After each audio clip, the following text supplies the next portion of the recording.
这是当然没有，因为我今天早上才加的。这就有吗？啊，那还真的哦。啊，你们这么那么快就印出来了？有吗？没有啦，有啦，特殊啦。你不要让我吓一跳嘛！我从来不说谎啊，偶尔说谎就被你们抓。啊，也没有说谎嘛，给我改2、3次的。反正哦，我上课都这样子的，针对不同的对象就不同的讲义的。还有各位哦，你也不用记啦。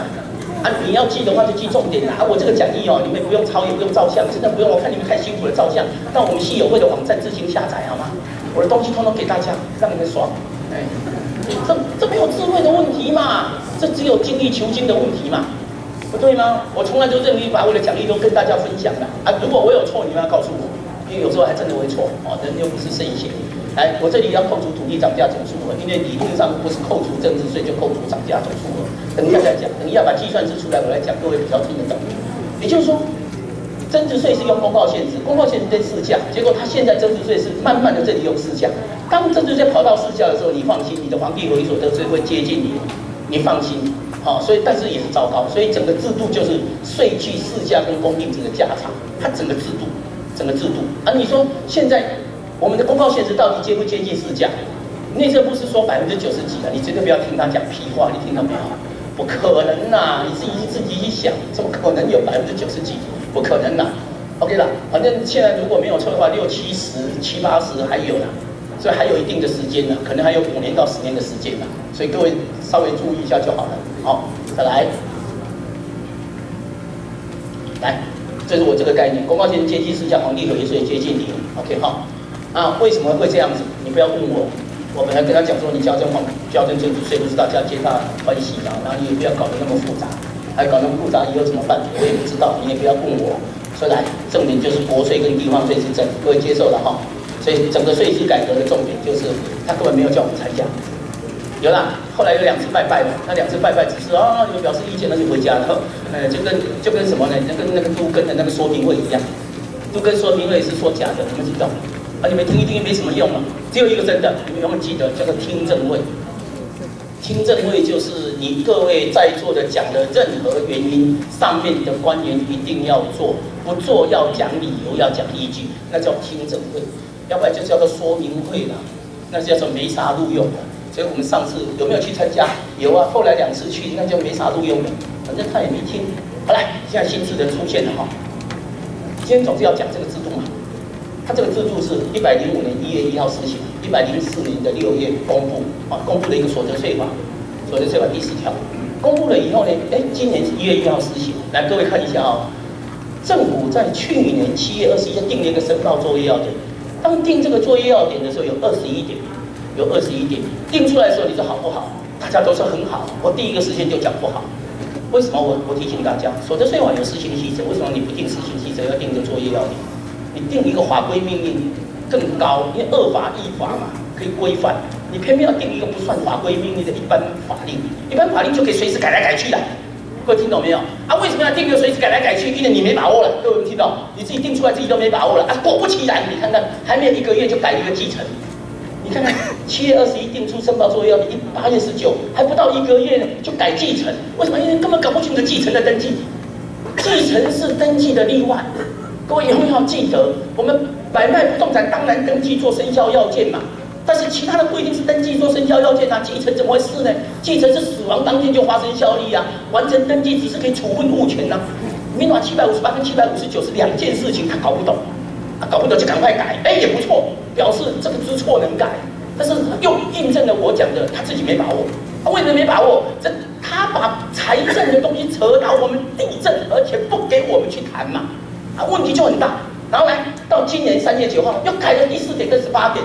哎呦，会不会再改？我不知道，所以我等一下会怕。所以我还真的会怕，我会骗各位。于金讲说，改来改去好还不好？都没有改，我今天讲的都对。万一改了，我讲的不对，跟我无关，有没有听到？他改来改去我就办法，但是我等一下讲说他应该要改的，我等一下也会谈的。这不一样。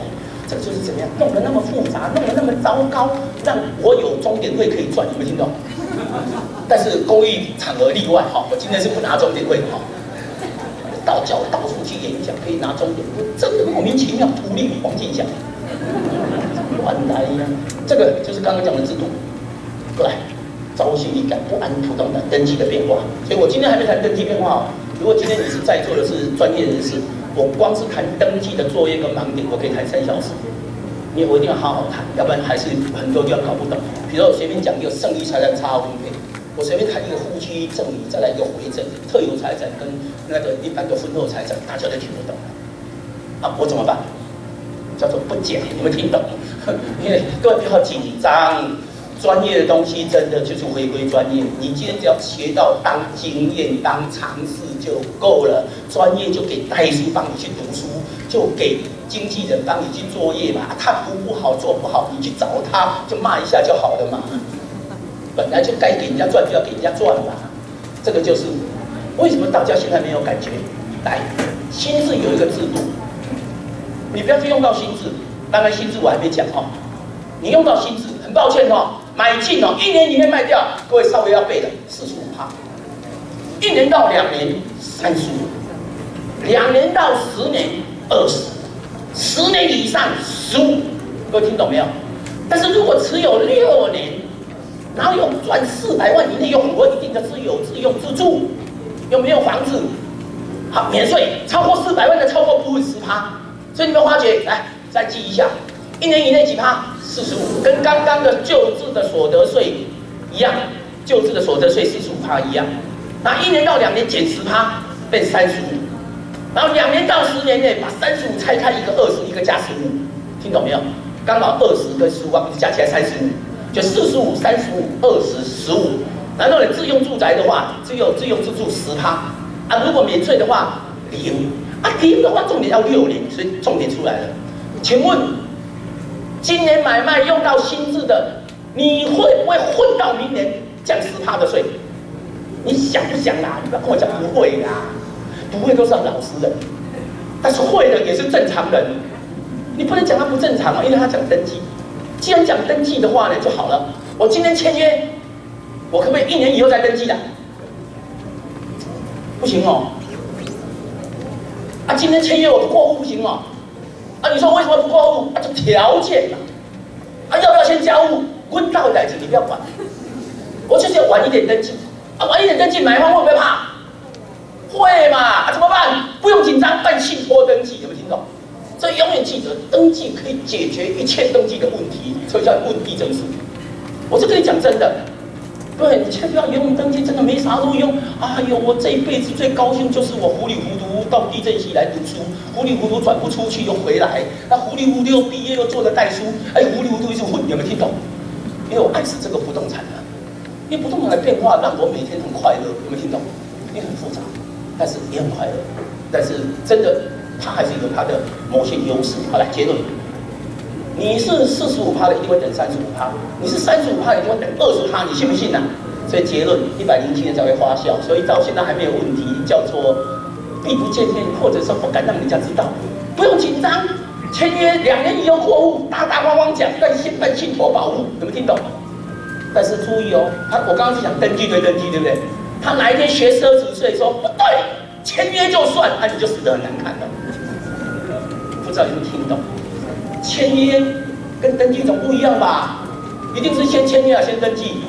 签约，奢侈税就是登记对签约，所以你做签约没有做，就伪造文书，要不然就是逃漏税。现在他讲登记对登记，所以签约在中间就很正常。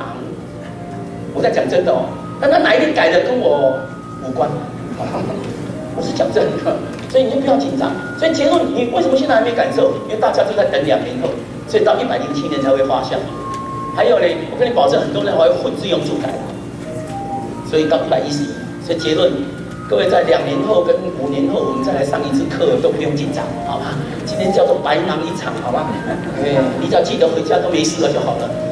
我不会骗你。啊，你一定想说，但是卖方说钱一定要拿走啊！啊，不过户我会怕啊。我刚刚教各位要办什么登记？啊，这个糟糕的事情，你们都记得比人家少。有它的学问嘛，好不好？哦，当然信托只是把物权掌握在手上，但是债权还是要把握。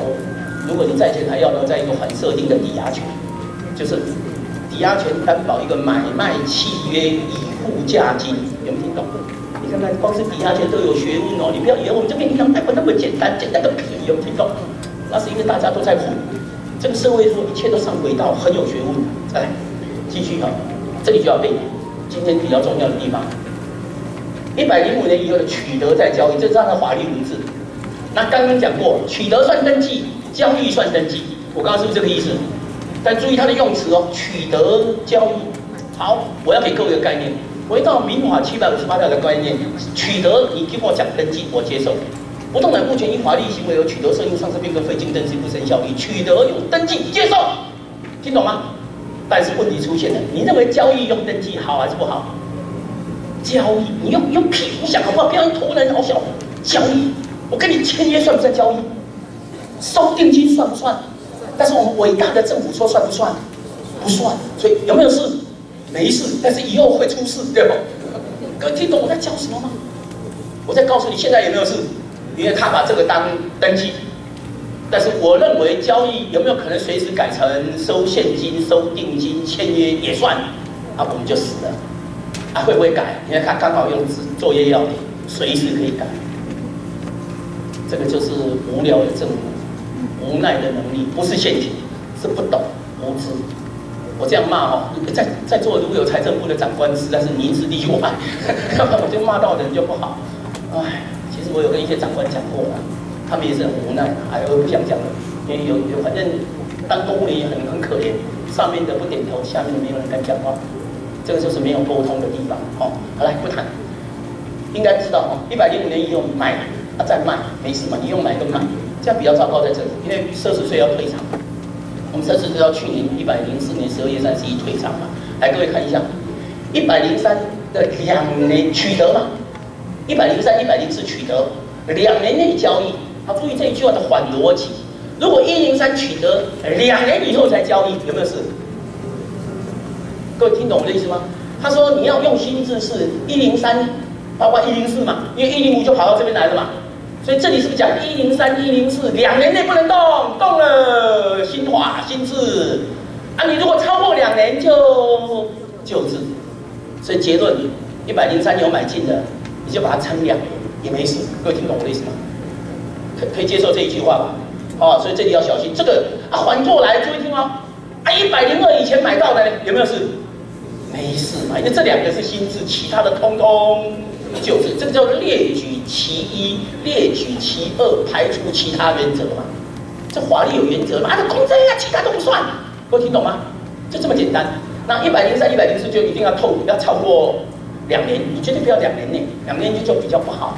哦，啊，你一定讲说，哦，是啊，我买了啊，没有过户有没有关系？我刚刚不是告诉你没关系吗？但是改的时候，他改的跟我无关哦。所以请你随时注意我们地政系系友会的网站的公布，好吗？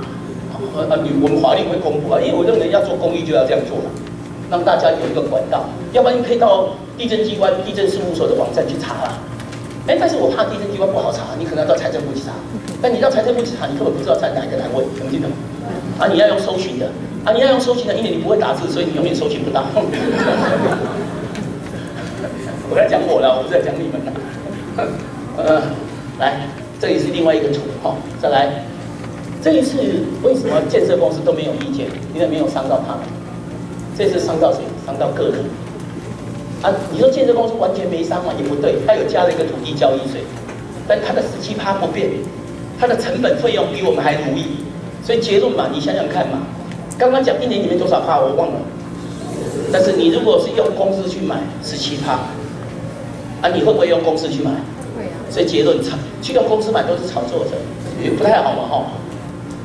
但是我在鼓励说，假设你有可能买一个房子，1、2年里面要卖掉，是不是45%、35%税率是不是很高啊？我用黄金祥一人公司买可不可以啦？啊，我有没有问题啦？你说有，我也说没有。啊，你再说有，我告你，有没有听懂？那这样子啊，这台湾就是这样子，乱搞的都没事。他变成1年里面、2年里面就用一人公司，我一直在教你错误的认知，有没有听懂？啊，你如果说啊，老师，那我要2、3年以后才卖的，你就有个人嘛。啊，你说啊，2、3年里面还是很恐怖啊，2、3年是税率多少？啊，我们要等几年才能够0跟14%，等6年嘛。2、3年你们怎么办？是不是20%？20%多不多？好，我现在教各位一招，用重购退税。这一次整个房地合一税最便民、最有利于老百姓的叫做重购退税。所以我结论就要讲一句话：12年里面的混过，1年的混到第2年，啊，12年的混到第3年，你们听懂？啊，3年到6年的用重购退税，啊，6年以上的想尽办法办自用自住0跟10%，你们听懂？啊，下课好不好？OK 哦，应该听懂我在教什么嘛？哈，这基本概念，但是没有错误哦。等一下错误的还在后面哦。好来，所以结论这里有一个表，各位回家去看，好不好？他这一次有制裁到非境内居住者，就是外国人，有制裁到那个 BVI， 就外资企业 ，BVI 就是那个境外公司，哦，他们受伤了。他们你看看，1年以内45%，1年以上35%，他没有20跟15的，也没有自用的，所以表示境外公司以后进来台湾是不是要死可难看？啊，结论，以后外资会不会来买不动产？啊，你们喜不喜欢外资来买不动产？喜欢的都有问题，但不喜欢的也有问题。不，我现在问各位哦，来，我随便讲话哈，大家没有政治观念哦。大陆人来台湾买不动产，你们同不同意？同意还不同意？不，你们不同意怕什么？怕他把房子炒高嘛，对不对啦？到底对还不对啦？第一个法律在我们手上，第二个管理在我们手上。我们应该想办法把他铐牢才对，你们还怕他妈逃？因为大家不懂嘛，要不我来管，我一定保证把大陆人铐牢。然后我还鼓励他，你要认同台湾，你最好住了一阵子以后呢，要变成台湾人，我来同化他。你要有这个本事嘛？你怕什么？怕什么？就我们怕，他讲个惊嘛，卖来就炒作。事实上是我们叫做管制太多，管理太松散。等一下，管制跟管理不一样哦。管制在前，管理在后。我们现在都是重管制，不能办，不能行，不能这样子，农地乱搞怎么样？啊，出了问题没人管，没人去查违规农用。各位听懂没有？等一下，我刚刚的意思是鼓励，我是同不同意大陆人来台湾买房地产？错误的认知。要不然我出去都会被打了，怎么可以这样讲我呢？我是配合你们的讲法，讲反逻辑，说有万能的政府就不怕他乱搞，而且还可以制衡他，还可以同化他，还可以叫他多缴税。反正现在不是我们都过半了吗？立法院就是说，你这里可以讲外资45%、30%，大陆人买不动产，你最好是10年才能够卖，10年卖的话呢，怎么样？好细啊，10年以上呢，20%、30%、40%也可以啊，有不同的待遇啊。各位听懂我的意思吗？哎呦，这个就是你到底敢不敢做嘛？你就不让他来啊，不让他来也没事啊。结论，大陆的财产，大陆人的钱进来台湾没有？哈哈，你们不知道，大陆有一家公司透过我一个朋友，就10几亿进台湾的，10几亿人民币，去买一堆山坡地。我说我为什么我跟我那个朋友讲说让他进来没关系，因为我保证他套牢。买山坡地他稳死了，但他想开发，他以为可以开发像大陆那种整片整3亿的那种。我说好啊，我同意啊，以后两岸要怎么样我都很棒啊，人啊，反正你有钱啊，套在台湾啊，对不对？10几亿算什么嘛？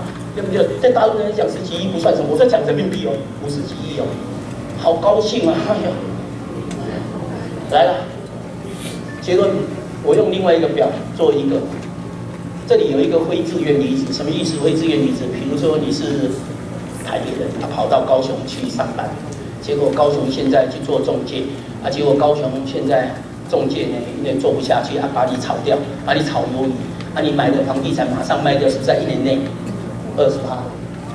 听懂没有？在哪里跑掉的？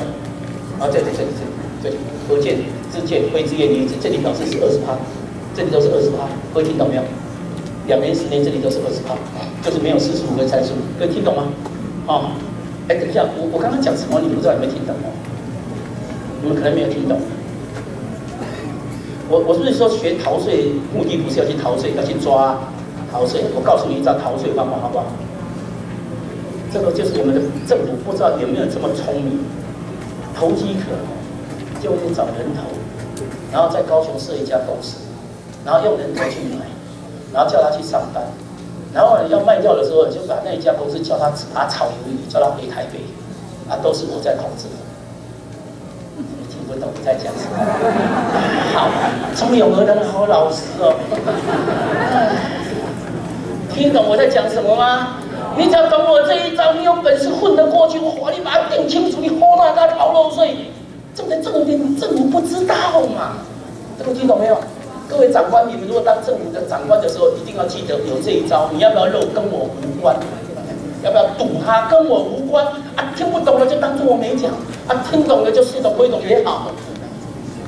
太多招数了，这个就是有时候我在想一想哦，我跟李丽丽哦，哎，李丽丽跑到哪里去？他是天才，但还好他就是不乱搞，他会赚钱。他如果真的乱搞哦，他现在财产多2个亿。他比我还天才，我们2个会那么好，就是我这个天才看到他也不算天才，他很聪明，我也算还有一点点小小的聪明，只是我们愿意把不正常的告诉政府说要不要黄赌啦。啊，我告诉你，你不黄赌，人家去做，你怪谁？各位听懂我这个意思吗？啊，你说他真的假的？他不承认，怎么会是假的？哎，后来我不谈了。我刚不知道在讲什么哦，我不知道哈，绝对不要讲。我刚刚当作我没讲哦。填另外一个表，好不好？就是旧制是明年5月，新制的话是登记完毕的次日起的30日。哦，这是一个概念。我今天有一个责任，你知道吗？我要让各位爱上不动产法律跟不动产税务。而且我要请各位跟我们地震的多结合，对各位来讲是很好。还有一直支持我们联美团，哎，真的不是说他做在这边我故意讲他的，一定要支持他，因为他是我看到我们地震系毕业的议员里面大概，哎，我不能讲这样子，这样我会讲别人不好，他是里面最好的。我说他没有怎么样，可是别人有怎么样，这逻辑。OK， 这个是新旧制，我做一个比较。真的啦，还是支持我们地震的人来当各位的民意代表，对台湾会有帮助的啦。因为我们这群人大概不敢乱搞啦，大概不敢乱搞啦，敢乱搞早就飞黄腾达，今天不会来这边讲话了。我干嘛把一些有的没有讲给你们听？我自己搞就好啦。我不敢做嘛，哎，后来我财产多一个0了，来3000、1800，我来教各位一招，来哦。这个是我们这一次新制的所得税计算，卖价是不是现在拿到的钱，减到买价是成本？但是持有期间是不是有可能有放一些什么费用啊，有的没有的？所以比如说他有支出中介费，中介以后只要赶哦，没有开发票，一定死掉。他以后一报的话，一定出问题。他一样，他可能也要找代书会，代书会不是也收钱吗？会不会留凭证？代书会肉贴印化，收现金不是要贴印化？对啊，如果没贴印的话，不是他以后卖掉的时候刚好去查到漏手，所以很多东西会正常化。以前大家不正常的东西会慢慢相扣。对，好来，结论就是这些费用可以扣。当然，我现在今天没时间讲那么多，但是不管怎么样，我再提，我等一下会有个表，你们就自己去看。虽然我知道你们回家一定不会看。但是没关系，你只要记得碰到事情想到要看。万一这个东西丢掉，会被小孩子撕破了也无所谓。你记得上地震系的网站，好不好？地震系的系友会的网站一定有。这个我有这个责任跟丽丽跟秘书长，我们把它做好。来，这个土地涨价总数额可以扣的，因为刚刚不是讲扣增值税或增值税不是从物课税吗？所以增值税可以从这里扣，叫做扣抵。华丽用语叫扣抵，但这一次就放在这里叫扣除。2个之间的数据不一样。因为我今天没时间解释。好，我没时间，至少我告诉你，它扣在这里，因为避免重复课税。好，这样讲把它扣掉，那你注意看哦。如果这个把它拉高，800变1000，这里会变多少变少？这里拉高啦，变多少变少啦？这里变少是不是税就跟着少？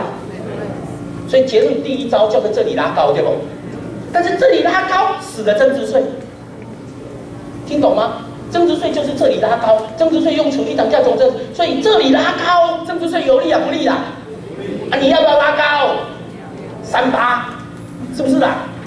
错，这个世界上你骂人家38，可能人家是天才。我现在告诉你一招，我再讲一遍注意听哦。这里拉高，是不是这里会减少？道理对不对？这里如果不对的话，数学有一点问题哦。听懂哈？但是拉高是不是增值税就变高？是不是就不利增值税？增值税是20、30、40，所以你要去比较。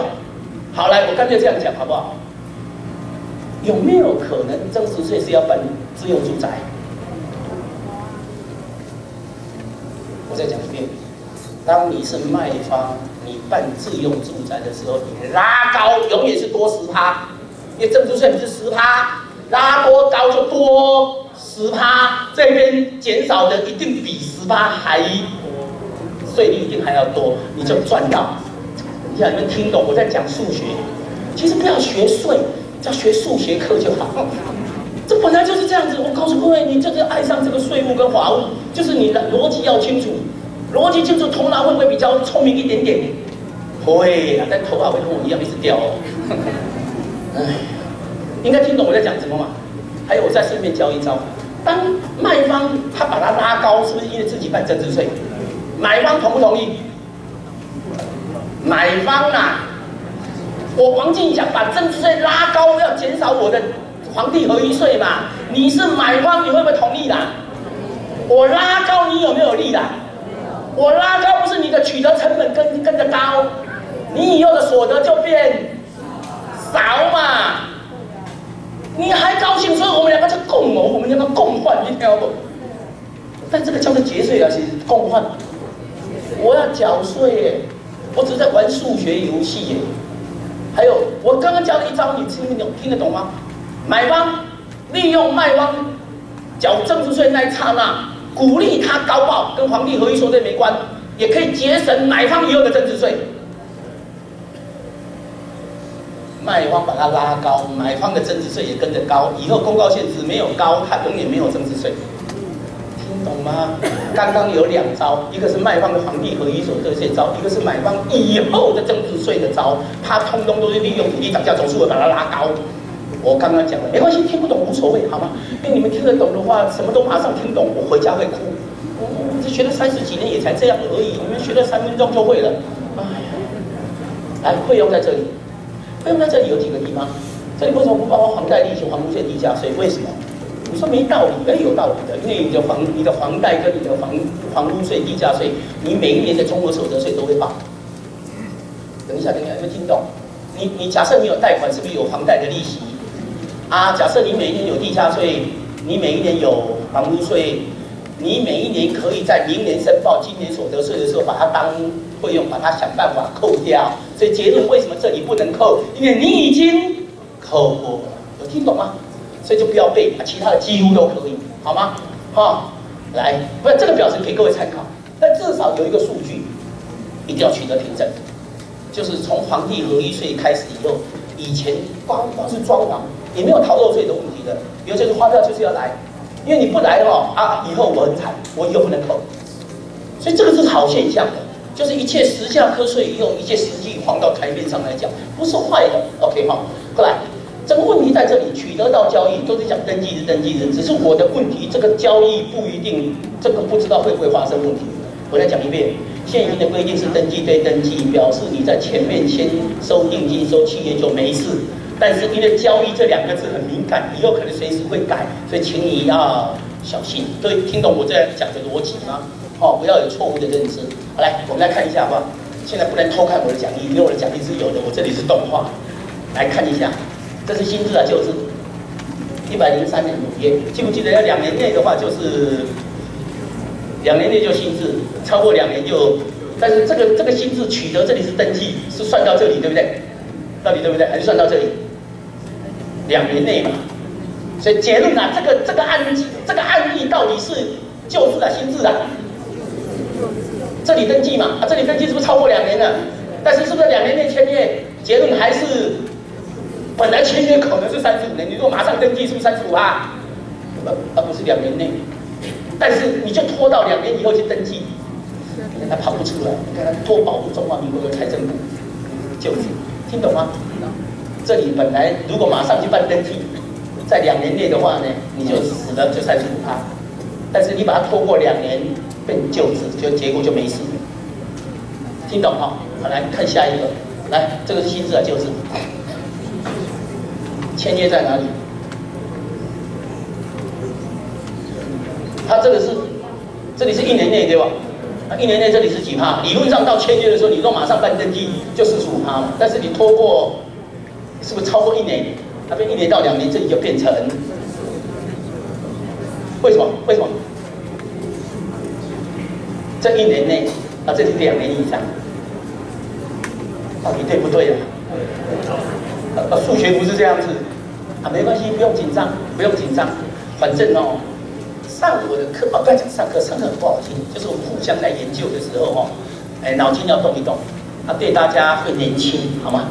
数学是一定要的，所以小心。我现在怕的是这个会变成这个，我怕的是这个，应该听懂吧？所以结论，心智理论上来，现在不谈。请问心智比较有利还是旧智比较有利？我不知道，赶快。原则先讲原则，心智有利还是旧智有利？旧智有利嘛，因为旧智没有土地嘛，心智会把土地拉进来瞌睡嘛，所以理论上原则上是心智不利，旧智有利。好，我现在要谈心智有不利的例外，就变成心智变成心智有地方有利了。为什么？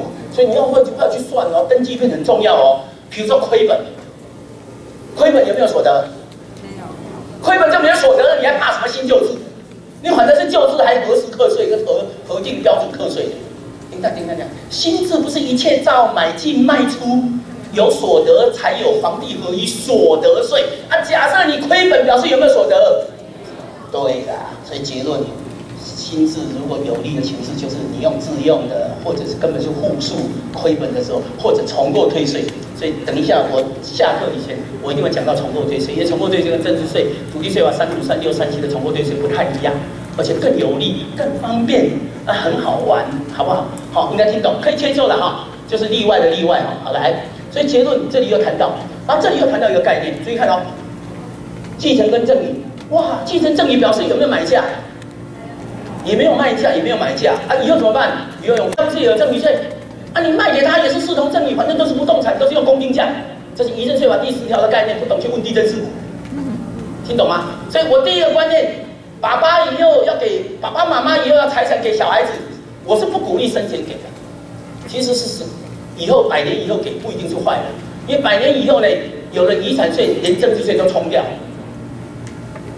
这句话听得懂吗？就是人万一100年，是不是要缴遗产税？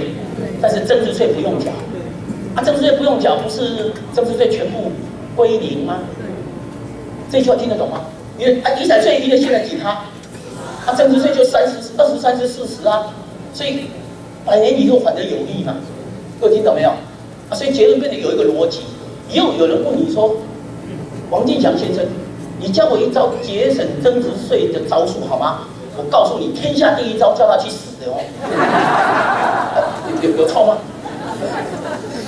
我只是今天不能教坏你们，我当然不会叫你去死，我会教你如何利用快要死去节税。让我卖个关子嘛，你不要说你今天一定要教，至少要卖几个关子。我们联委完以后办第2场、第3场才有人来我的目的不是要教你们太多，我要教各位数学跟逻辑。那样才是碰到问题都可以解决问题。你干嘛去我教一招你就会一招，没有意义，这个是太填鸭子教育。好来，我刚才的意思，爸爸妈妈给小孩子的财产尽量不要再生钱，对不对？但是万一有没有可能要给生钱？因为你可以写遗嘱，但遗嘱有特离份，所以有些小孩子一定要给他。所以我就是要在我100年以前就是要给小孩子给我刚才的意思是用买卖还是用赠与？好来，但是有一个例外，好吗？有一个例外，譬如说。纯粹譬如说，这个媳妇不太好，或者我这个女儿嫁过去，我为什么财产一定要给她先生？听懂吗？我再讲一遍，我给各位一个概念：夫妻结婚以后买卖取得的财产，以后万一有万一，包括离婚，包括一方死亡，包括改定夫妻财产制，包括撤销婚姻，加起来除以2，我们叫做剩余财产差额，我们可以请求权。我来讲一遍男女结婚。结婚期间里面，男归男，女归女，好吗？但是不能怎么样不能一方死亡或不能离婚一离婚的话，在结婚以后的，只要买进来的通通加起来除以2。你希不希望你给你的儿子以后分给媳妇？我假设你不愿意，假设你要给你的女儿，你也不希望，万一以后给她，刚刚不是讲用买卖吗？还有结婚了你给他不是说以后万一有万一，2个已经在吵架了，变成你的谁呀？你的女婿系列一下子讲不出来，你的女婿就可以拿到一半买卖有这个缺点，有没有听懂？那个时候只要逼不得已的，只好有赠与。所以你看看，买卖赠与不是你想要做就做。当你要把小孩子要财产给小孩子的那一刹那，因为我怕以后没时间讲哦，我把后面的提早讲哦。当你要把财产给小孩子的时候，要送他。我刚刚现在要送他，对不对？你送他有没有目的？那么你为什么要送他？昨天突然做梦。那么你为什么要送他？你就说啊，我希望他怎么做，我想要他怎么做，我鼓励他怎么做，有没有？这个就叫做目的嘛。啊，结论呐，我讲一句话啦，以后小孩子你要财产给小孩子或卖给小孩子，一定要附条件呐，一定要把目的写清楚啦。结论就是，爸爸送你财产啦，但是哦，你不能够在30岁不跟我结婚啦，35岁没有跟我生小孩，你试试看啦。难道你50岁不要跟我跳票了？如果万一有撤销赠与，有没有听到？你要学我这一招，你的儿子女儿如果再不孝顺，你来打我。你要怪你自己糊里糊涂给你的小孩子财产嘛？你给他财产，你一定想到你以后要孝顺，不对吗？这叫做目的，这个叫做附条件，然后再来还有另外一个，就跟张荣花有关的。你送给他，你信不信以后死掉的时候再并进来算？张荣花不是很多财产送给大房的吗？结果他认为你已经送那么多啦，我干嘛给你遗嘱就把剩下的就给二房啊？结果大房就跳出来啊，听懂吗？重点来了，你送给大房那一刹那，来我就问各位了，所以这个就是我们的观念。当一个爸爸妈妈要把财产送给小孩子的时候，我只问你一句话：第一个要目的，写清楚，对不对？万一有违反目的的话，把它撤销，你就不怕小孩子不孝嘛？第二个目的，以后我们100年以后财产要不要并进来算？如果要，就是送给他，等于提早给他而已，以后还要再算进来。啊，如果不讲就变成他的了。等到我们100年以后剩下的财产去算。各位听懂我在讲什么吗？假设我以张荣花为例。他送给大房的时候就讲说，我送给你，但是以后要并进来，死掉以后当做遗产的一部分。今天大家来算，二房就会拿多一点。但是送给他的时候没有讲，送了就变他特有财产。等到张荣花死掉的时候再重算，当然大房就既得利益。你们听懂我在讲什么吗？我刚刚讲，各位已经有第3招了，光是赠与第3招，除了附条件、附负担以外，你还要。讲要不要归扣，这个叫做特种赠与，民法1073条，归扣听不懂，特种赠与，好不好？有3种观念，就结婚婚居营业干脆我用白话好不好？没关系，各位你只要记民法1073，你绝对不要讲说民法1073去哪里找，这3种概念，就是张荣花在送给小孩子的时候有写清楚。或者张荣花在遗嘱的时候写说，我曾经在民国100年送给大房的大儿子谁怎么样，是因为为了结婚；我在101年呢送给大房的第2个儿子是因为他为了分居。然后我希望100年以后的财产送给他的要并进来算遗产的一部分，这样兄弟分产，大房二房才会公平。今天大房就没那么好看。你听懂我在教各位什么吗？选择权在我们在父母身上。在你懂跟不懂，你做的一些事情做不好，下一代的问题我们要负责。OK， 我在讲这些观念，好了。